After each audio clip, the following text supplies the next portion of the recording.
নদিয়ায় গেলে তুমি তোমার ভাই কানাইকে পাবে। যাও ঠাকুর নদিয়ায়। ঠিক বলছো তো? হ্যাঁ গো ঠাকুর, বিশ্বাস করো আমায়, যাও নদিয়ায় গেলে তোমার ভাই কানাইকে পাবে। এই বলে নিত্যানন্দ প্রভু বিদায় নিয়ে চলেছেন নদিয়ার। এবার এইদিকে আমরা জানবো যে এতক্ষণ মানে এই যে নিত্যানন্দ প্রভু 4 জনমের কথা বললো, গৌরহরি কোথায় আছে তা বলে দিল। এই ব্যক্তিকে যে এত কিছু জানে, গৌরহরির দীক্ষা গুরু কি নাম? আমার গৌরহরির দীক্ষা গুরুর নাম কি? ঈশ্বরপুরী গোস্বামী। আর ঈশ্বরপুরীর যিনি গুরুদেব শ্রীল মাধবেন্দ্রপুরী গোস্বামী। সেই মাধবেন্দ্রপুরী গোস্বামীর সঙ্গে এতক্ষণ কথোপকথন। এবার নিত্যানন্দ প্রভু বিদায় নিয়ে চলেছে নদিয়ায়। বহুদিন পর নদিয়ায় এসে হাজির হয়ে মা দাঁড়িয়ে আছে সুরধনী গঙ্গার তীরে ভোর রাত্রিতে।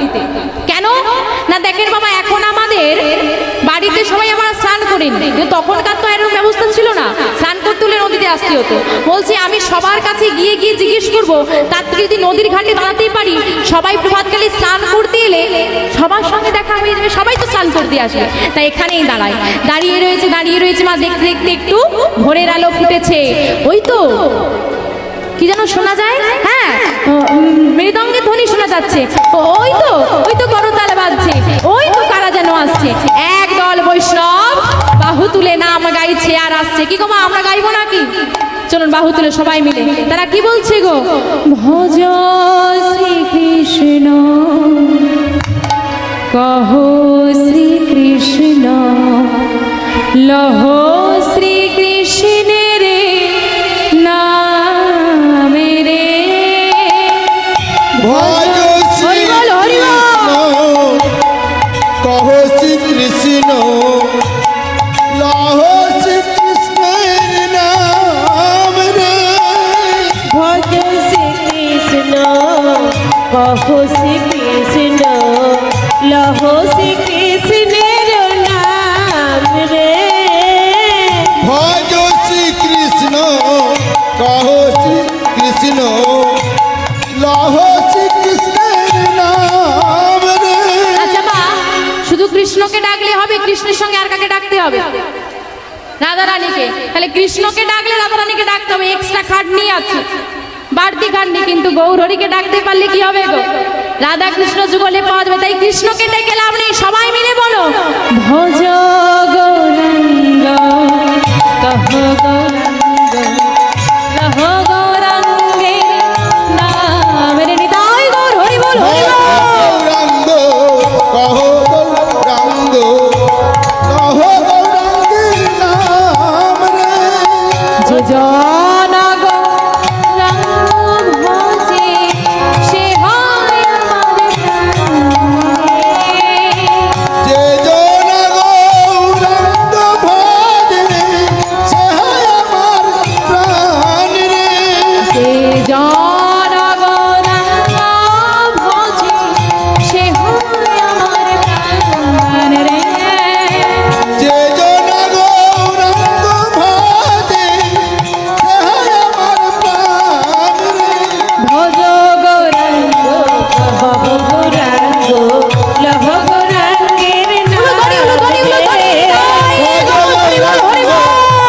গৌরাঙ্গ লহ গৌরাঙ্গের নাম রে।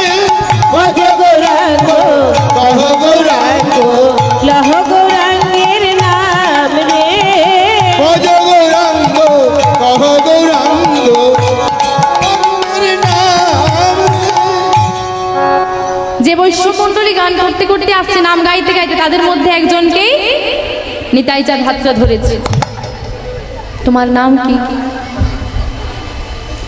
আপনাকে তো চিনতে পারলাম না ঠাকুর, আপনার নাম কি? আমার নাম ধরে তুমি কি বলবে? তোমার নাম জিজ্ঞেস করেছি, তোমার নাম বলো। আমার নাম নন্দন আচার্য। তুমি কি এখানেই থাকো? হ্যাঁ আমি নদিয়াতেই থাকি। আচ্ছা আচ্ছা, তুমি যদি নদিয়াতেই থাকো, ওই নবদ্বীপেই থেকে থাকো, তাহলে আমার ভাই কানাইকে চেনো? যেই না বলেছে আমার ভাই কানাইকে চেনো, নন্দনের আর বুঝতে দেরি নেই। এই সেই গৌরহরির দাদা ভাই কানাইকে খুঁজছে, মানে এই সেই ব্রজের বলরাম। নন্দন বলছে কেন চিনবো না, তোমার ভাই কানাই এখানেই থাকি এই নদিয়ায় নবদ্বীপ ধামে, আমিও থাকি, তাহলে চেনাটা তো স্বাভাবিক। হ্যাঁ তুমি যখন চেনো আমার সঙ্গে দেখা করিয়ে দেবে। আচ্ছা দেখা, মনে মনে চিন্তা করছে আমি যখন ভগবানের দাদাকে সবাই কি পায় কাছে, পায় না তো, আর পেলেও ধরে রাখার ক্ষমতা কারণ নেই। যদি একটু মিথ্যে বলতে পারি আমি কিন্তু ধরে রাখতে পারি, কারণ নন্দন তো প্রতিদিন ওই মহাপ্রভুর সঙ্গে নগর ভ্রমণে বেরোতো। তা আমি যদি বলি প্রভাত হয়ে গেছে এবার প্রভু বেরোবে, মহাপ্রভু বেরোবে, তো তার সঙ্গে আমি বেরোবো, দাদার সঙ্গে দেখা করে দিলে কি হবে, নিয়ে চলে যাবে, আমার ঘরে আর নিয়ে যেতে পারবো না। যদি একটু মিথ্যে বলতে পারি, যদি ভগবানের দাদাকে কাছে পাওয়ার জন্য একটু মিথ্যে বললে আমার নরকে বাস হয়, হোক, কিন্তু এমন রূপের মানুষটাকে তো একটু কাছে পাবো। তাই বলছে কি না, দেখা আসলে করিয়ে দিতে পারি, কিন্তু কি জানো তো, রোজ তো আর আমার সঙ্গে দেখা হয় না। এই নবদ্বীপ কি ছোট, কত বড় জায়গা, রোজ দেখা হয় না। তুমি যদি বলো আমি দেখা করিয়ে দিতে পারি, কিন্তু একটু সময় লাগবে, আমি একটু খবর পাঠাবো, আর তুমি এসেছো শুনলে তোমার ভাই কানাই আসবে, এলে তোমাদের দেখা আমি করিয়ে দিতে পারি। ঠিক আছে, হ্যাঁ তাহলে দেখা তুমি করিয়ে দেবে? হ্যাঁ করিয়ে দেবো, কিন্তু আমার একটি শর্ত আছে। নন্দন বলছে আমার একটি শর্ত আছে। কি শর্ত? না কথা দাও যতদিন না তুমি তোমার ভাই কানাইকে খুঁজে পাচ্ছ আমার ঘর ছেড়ে তুমি কোথাও যেতে পারবে। তার মানে কি নিজের ঘরে বেঁধে নিল, আর জানে তো ভগবানের অজানা কিছু থাকে, কোনো না কোনো ভাবে গৌরহরি খবর পাবে, আর পেলে তার দাদাকে আনতে আমার ঘরে আসবে। তাই নিতাই গৌরের মানে দুই ভাইয়ের প্রথম মিলনটা আমার ঘরেই হবে। এই বলেই নন্দন বললেন তাহলে আমার বাড়িতে তো তোমাকে যেতে হবে, তুমি দাঁড়াও আমি স্নানটা করে নি। ঠাকুর দাঁড়িয়ে রয়েছে, নন্দন আচার্য স্নান করি ভক্তদেরকে বললেন তোমরা যাও গৌরহরির সেবায়, আমি আজকে আর যাব না। এই বলে নিত্যানন্দ প্রভুকে নিয়ে নন্দন বাড়িতে এসে হাজির। একটু বেলা হতে নন্দনকে সাড়া দিচ্ছে, ও নন্দন কি হয়েছে, চিৎকার করছো কেন? এই যে বেলা হলো, আমার কি সেবা টেবা হবে না, সেবা দিতে হবে তো। শোনো শোনো, সেবা বলতে নন্দনের সেবাটা কেমন? বলছে আমি একটি তুলসী পত্র আর জল প্রভুকে নিবেদন করি, সেই একটি তুলসী পত্র আর জল খেয়ে আমার দিন কাটে। তুমি যদি সেবা করতে চাও ওই একটি তুলসী পত্রের অর্ধেক তোমার, অর্ধেক তুলসী পত্রকে কি পেট ভরে, ভরে? আমিও সব জানি না, তোমার বাড়িতে যখন ডেকেছো আমাকে ভালো করে সেবা দিতে হবে। কোথার থেকে দেবো, আমার কাছে আছেটা কি? নেই তো কি হয়েছে, যাও দাঁড়ে দাঁড়ে মাধুগিরি করবে। এখানে কেউ মাধুগিরি দেয় না, দেয় না। যাও আমি বলছি, দাঁড়িয়ে গিয়ে দাঁড়াবে আর বলবে নিতাই তাদের সেবা দেবো, আমাকে কিছু ভিক্ষা দাও, দেখি কি তোমাকে। আচ্ছা তোমার নামের এত মহিমা, দেখি তোমার নামের কত মহিমা। নিতাই যাদের নামের মহিমা জানাবে বলে আজকে নন্দন আচার্য ভিক্ষার ঝুলি নিয়ে গিয়ে জারি দাঁড়ে দাঁড়িয়ে আঁচল পেতে বলে নিতাই চাঁদের সেবা দেব, মাধুগিরি দাও, সে আঁচল ভরে দেয়। মাধুগিরি করে নিয়ে এসে সেবার বস্তু প্রস্তুত করে গোবিন্দের সেবা, নিত্যানন্দ প্রভুর সেবা, নিজের সেবা, নন্দনের দিন বেশ ভালোই কেটে যাচ্ছে। এদিকে গৌরহরিকে আর খবর দিল না নন্দন। কেউ কি চায় যে দেখা হলেই তো চলে যাবে আমার ঘর ছেড়ে, তা যতদিন আছে থাক। এইদিকে গৌরহরি ঘুম থেকে উঠলে কিছুদিন পর ভক্তগণ করজোড়ে দাঁড়িয়ে বললেন প্রভু আজকে আপনার নিদ্রা ভঙ্গ হতে দেরি হলো, আপনার কি শরীর টরীর খারাপ? না, তবে শোনো ভক্তগণ, আমি আজ ভোর রাতে স্বপ্ন দর্শন করেছি, আমাদের এই নবদ্বীপে এক মহান পুরুষের আবির্ভাব ঘটেছে। তোমরা কি কেউ জানো সেই মহান পুরুষ কোথায় আছে? এক ভক্ত চিৎকার করে বলে উঠলেন ঠাকুর মহান পুরুষ নাকি জানি না, তবে একটা পাগল এসেছে। পাগল? হ্যাঁ, ওই কি বলছিল জানো, বলছে যে ভাই কানাই কোথায়, ভাই কানাই কোথায়। আর নন্দন তাকে কি সব বুঝিয়ে বাজিয়ে নন্দনের বাড়িতে নিয়ে গেছে। তা এই ব্যক্তি জানলো কি করে? না নন্দন তো বৈষ্ণব মন্ডলীদেরকে নিয়ে ওই স্নান করতে গিয়েছিল, ওই বৈষ্ণব দলের মধ্যে এই ব্যক্তি ছিল। সে বলছে, আর একজন চিৎকার চিৎকার করে বলছে, ঠাকুর যেদিন থেকে ওই পাগলটার সঙ্গে নন্দনের দেখা হয়েছে, নন্দন আর তোমার সেবায় আসে না। সেদিন থেকে নন্দন আর তোমার সঙ্গে নাম গাইতে আসে না। সেই দিন থেকে নন্দনকে আমরা আর কেউ দেখি না। কি চলো সবাই নন্দনের বাড়ি। সবাই মিলে নন্দনের বাড়িতে হাজির। নন্দন তখন কি করছে? প্রভাতকালে শুদ্ধ বসন পরিধানে স্নান করে বৃন্দা দেবীকে জল প্রদান করছে। নন্দন, এ কি আমার কি সৌভাগ্য, আমার ঘরে কত বৈষ্ণব, আমার ঘরে মহাপ্রভু এসেছে। আসুন, দাঁড়াও নন্দন, তোমার বাড়িতে কোনো তোমার বাড়িতে কোনো অতিথি এসেছে? হ্যাঁ, কদিন হইল আমার বাড়িতে একজন অতিথি এসে উঠেছে। তুমি চেনো? না, চিনি না, অচেনা বলেই তো আমি বাড়িতে নিয়ে এলাম। এখন কে কাকে কি বলে বসে, অচেনা ব্যক্তি এসেছে, পদঘাট চেনে না, তাই আমি বাড়িতে নিয়ে এসেছি। কোথায় আছেন তিনি? ঘরে আছে। তুমি দেখা করবে? ঘরে আছে, যাও। সব ভক্তদেরকে দাঁড় করালেন ঘরের বাইরে। নন্দনকে নিয়ে প্রবেশ করলেন প্রভু ঘরের ভেতর। এইবার যেই ঘরের মধ্যে নিত্যানন্দ প্রভু রয়েছে, সেই ঘরের দরজায় নন্দনকে দাঁড়িয়ে রেখেছে। নন্দন, শোনো, যতক্ষণ না আমি বাইরে আসি কেউ যেন প্রবেশ না করবে, এমনকি তুমিও না। এই দ্বারে তুমি দাঁড়িয়ে থাক। নন্দনকে দাঁড়িয়ে রেখে দরজা বন্ধ করে দিয়ে গৌরহরি ভেতরে প্রবেশ করেছে। দেখছে কি, ভাই কানাই ভাই কানাই বলে গড়াগড়ি দিচ্ছে নিত্যানন্দ প্রভু। দাদা, কে? আমি তো তোমায় চিনলাম না, কারণ কৃষ্ণের তো আর কিছুই নেই গৌরহরির মাঝখানে। চিনতে পারছে না। গৌরহরি বুঝতে পারলেন দাদা চিনতে পারছে না। কৃষ্ণের যে অঙ্গগন্ধ, গোবিন্দের অঙ্গে একটা গন্ধ ছিল, সে অঙ্গগন্ধ দাদার নাসিকায় দিলেন। ভাই, আমার ভাই কানাই, চুপ। তাড়াতাড়ি করে দাদার মুখটা চেপে ধরেছে। কে? গৌরহরি। কেন চুপ করবো? কেন? কেন জানো?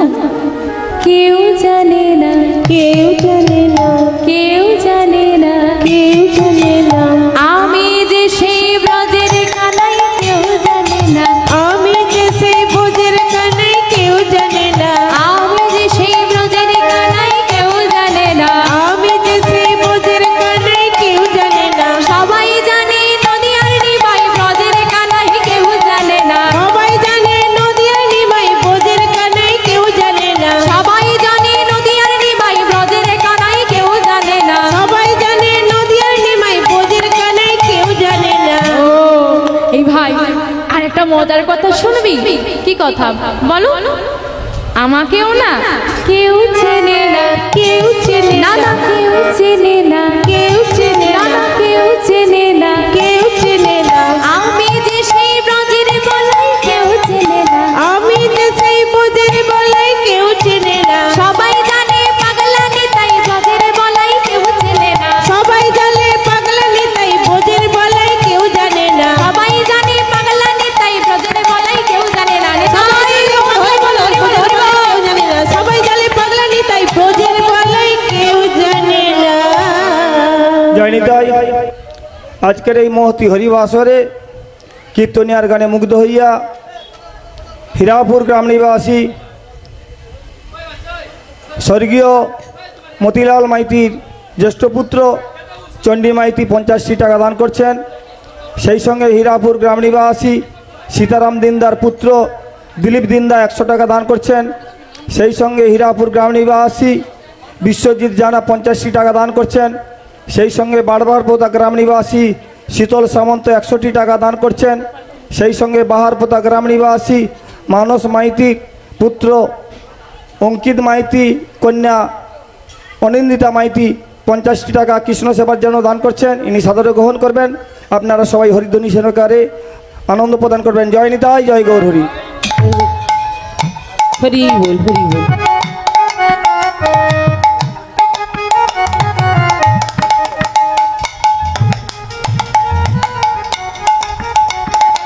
কি মজা! এই দেখো দাদা, তোমাকেও কেউ চেনে না, আমাকেও কেউ জানে না। ও দাদা, কাউকে যেন আমার বলে ফেলো না, তুমি তোমার সব ভুলে টুলে যাও, কাউকে যেন বলে ফেলো না। এই গোপন তত্ত্ব তোমার আর আমার মধ্যেই যেন গোপন থাকে। তা ভাই ছাড় এসব কথা ছাড়। বল ভাই, এতদিন পর তোর সঙ্গে দেখা হলো, তুই কেমন আছিস? দেখো দাদা, এখন এই কেমন আছি, কি করেছি এসব বললে হবে না।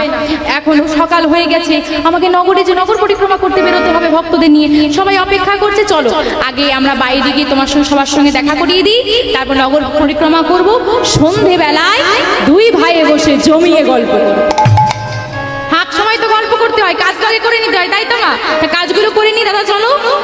হ্যাঁ চল ভাই। এই বলে যেই না দরজাটা খুলেছে, দাঁড়িয়ে গেছিল, দাঁড়িয়ে গেছিল নন্দন, কান পেতে সব শুনছে। নন্দন, বলো গৌর হরি, কি হয়েছে? কি হয়েছে মানে? তোমাকে না আমি নিষেধ করেছিলাম? হ্যাঁ নিষেধ করেছিলে যে যতক্ষণ না তুমি বাইরে আসো কেউ যেন প্রবেশ করে। প্রবেশ করতে নিষেধ করেছো, শুনতে তো নিষেধ করনি, সর্বনাশ। ও দাদা কি বলে গো? আসলে আমি না সব শুনে ফেলেছি। মানে কি শুনেছো তুমি? হ্যাঁ গৌরী বলছে যাতে আমি ধমক দিলে আমার ভয়ে যদি চুপ করে যায়। কি শুনেছো তুমি? হ্যাঁ কি জানো তুমি?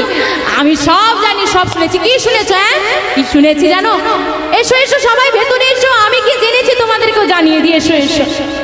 গৌরর দিকে আঙুল দেখিয়ে বলছে, এই যে গৌরীকে দেখিয়ে বলছে, তুমি ব্রজের বাঁকাশা। সর্বনাশ দাদা।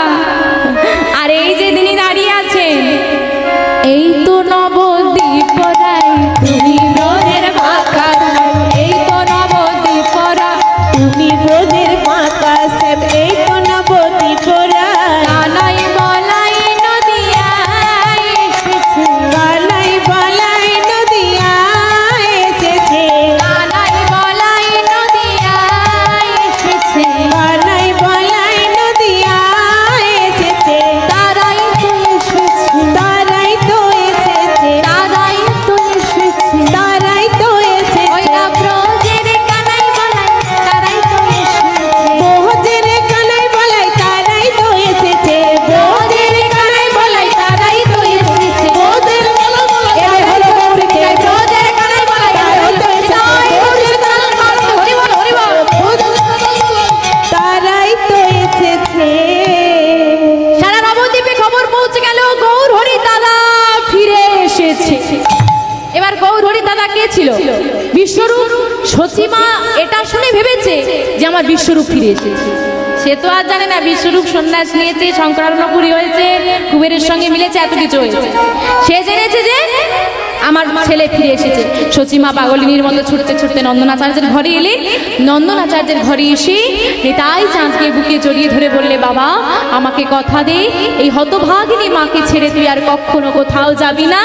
কথা দিলাম মা, সর্বদা আমি ভাইয়ের সঙ্গে থাকবো, আর তোমার সঙ্গে আমি যাব না আর কোথাও। যেই না নিত্যানন্দ প্রভুকে জড়িয়ে ধরেছে, গৌরহরি বলেন, ও বড় ছেলেকে খুঁজে পেয়ে ছোট ছেলের ভালোবাসা কমে গেল বুঝি? না না, তোরা দুইজন হলি আমার দুই নয়নের মণি। আয়। এই বলে নন্দন আচার্যের ঘরে সচি মায়ের কোলে একদিকে নিতাই চাঁদ আর একদিকে গৌর চাঁদ। আজকে নিতাই গৌরের সচি মায়ের কোলে নন্দন আচার্যের ঘরে প্রথম মিলন। চলুন মা আমরা উলধ্বনি হরিধ্বনি সহকারে মিলন দর্শন করি। সচি মায়ের কোলে গৌর নিতাই সেজেছে ভালো। নিতাই গৌর সচি মায়ের কোলে গৌর নিতাই সেজেছে ভালো। সচি মায়ের কোলে গৌর নিতাই সেজেছে ভালো। সচি মায়ের কোলে গৌর নিতাই সেজেছে ভালো। ওই না ভক্ত মনে মদন ভরে হরে হরে বলা। আজ ভক্তগণ বদন ভরে হরি হরি বলো। ওই না ভক্তগণে বদন ভরে হরি হরি বলা। আজ ভক্তগণ বদন ভরে বলো সচি মায়ের কোলে গৌর নিতাই সেজেছে বালু উলু ধরে নিতাই গৌর নিতাই সেজেছে ভালো সচি মায়ের কোলে গৌর নিতাই সেজেছে ভালো সচি মায়ের কোলে গৌর নিতাই সেজেছে ভালো। আমরা যুগল দর্শন করেছি মা। আমার যে বাবা আমাকে এখানে নিয়ে এসেছেন ওনার বাড়ি থেকে কিছুটা অনুরোধ রয়েছে যে কয়েকটি ভজন গান একটু গাইতে হবে। তারা মায়েরা এসে অপেক্ষা করছেন যে একটু আনন্দ করবেন শেষে সবাই। তো চলুন মা, সবার জন্য কয়েকটি ভজন গান আমরা গাইছি, সবাই মিলে আনন্দ করে তারপর তো মায়ার সংসার ছেড়ে এসেছি, মায়াতেই ফিরে যেতে হবে। যেটুকু সময় আছে আর কিছুক্ষণ সবাই মিলে আনন্দ করে নেব মা।